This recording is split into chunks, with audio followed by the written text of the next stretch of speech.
focus aujourd'hui sur l'histoire de plus de 2000 enfants réunionnais arrachés à leur terre natale entre 1962 et 1984, déplacés en métropole. On les appelle les enfants de la Creuse. Leur histoire retranscrite dans le roman L'enfant du volcan. On en parle avec son auteur Léo Marin. Bonjour et bienvenue. Bonjour. Alors, votre mère, Guylaine, est une enfant de la Creuse. Vous avez coécrit ce roman avec elle, vous l'avez apporté ici avec nous. Pourquoi choisir de raconter cette histoire maintenant ? Pourquoi maintenant? C'est parce que on a compris assez tard qu'il y avait un vide mémoriel, que ma mère avait grandi entre l'océan Indien et le Massif central, et qu'il fallait faire preuve de mémoire pour cette culture de l'entre-deux, cette culture du métissage. Et donc nous avons écrit ces romans à partir de 2020 pour raconter cette nouvelle culture, cette nouvelle identité qui nous tient à cœur. Alors, une mémoire collective pour la génération d'aujourd'hui. Dans ce roman vrai d'une enfance volée, la protagoniste, Mila, partie de son île natale, et le parallèle est fait donc avec votre mère qui a dû quitter la Réunion à l'âge de 3 ans avec ses frères et sœurs, puis séparée à l'arrivée à la Creuse. Racontez-nous comment s'est déroulée son enfance. Son enfance s'est déroulée d'abord à La Réunion, puisqu'elle est née à Sainte-Clotilde, puis elle est partie à l'âge de 3 ans. Mon grand-oncle, oncle Raphaël, a voulu l'adopter, mais il n'a pas pu. Et donc la DAS l'a envoyée en métropole. Et elle a grandi dans un village de métropole. Et nous avons voulu raconter à travers le roman, non pas son enfance, mais l'enfance de tous les enfants, tous les autres enfants aussi, Thiago, Mila, qui vont raconter un peu cette enfance collective et ce destin des enfants de la Creuse. Donc un parcours, destin croisé. Votre mère a-t-elle été victime de maltraitance dans les fermes comme pour certains jeunes réunionnais ? Ma mère n'a pas été victime de maltraitance. Elle a eu pas un destin très heureux, mais elle n'a pas eu un destin malheureux. Et donc c'est pour ça qu'elle a pu, en tout cas, s'en remettre et faire de son enfance une force et donc réécrire un roman ensemble. Alors donc il vous a fallu 3 ans de processus d'écriture pour montrer les différents parcours des enfants. Aujourd'hui, quel est votre regard, vous, fils de Guylaine, sur ce déracinement et cette politique de repeuplement des campagnes de l'époque ? Aujourd'hui, on a de l'apaisement parce que son passé, soit on le fuit, soit on en fait une force. Et on en a fait une force.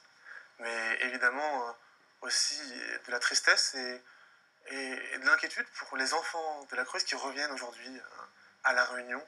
Il y a un voyage organisé par la FED, donc la Fédération des enfants déracinés de la Drôme, qui ramène 47 enfants de la Creuse à La Réunion. Effectivement, ils sont arrivés donc vendredi dernier, 47 réunionnais en visite dans l'île, retrouvailles familiales au programme et pour certains, pour la première fois, quel sentiment peut-on ressentir lorsqu'on quitte notre famille d'adoption, donc de métropole, pour retrouver sa famille biologique ? Je pense beaucoup d'angoisse, beaucoup de stress.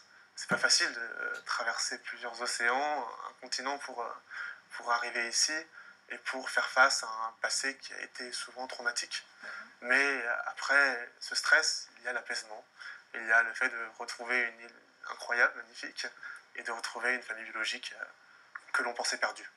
Alors donc, retrouver une famille biologique, mais à travers le récit de votre mère, enfant de la Creuse, est-ce compliqué, après toutes ces années de déracinement, de retrouver une identité avec toutes ces racines créoles ?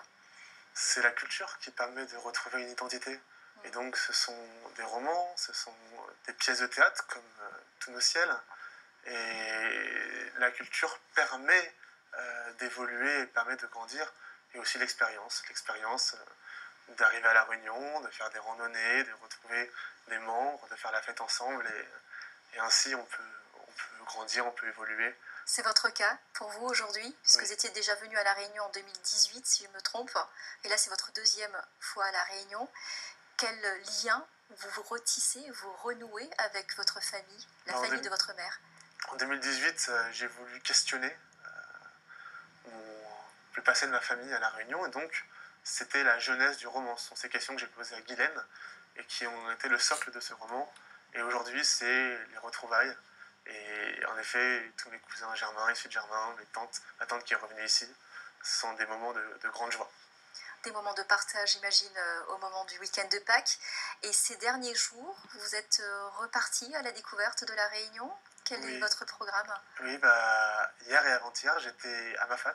Oui. Et donc j'ai fait une merveilleuse randonnée du Maïdo jusqu'à Grand Place. J'ai dormi au cœur de Mafat, un merveilleux gîte. Et j'ai pu revenir par les orangers. Et moi qui est très fan de randonnée, j'ai adoré. J'ai beaucoup aimé. Reconnecté donc à la nature réunionnaise. Merci Léo Marin d'avoir apporté ce témoignage dans ce 12h30 ensemble. Donc je rappelle que vous êtes le fils de Guylaine Marin, enfant de la Creuse, déplacé en métropole.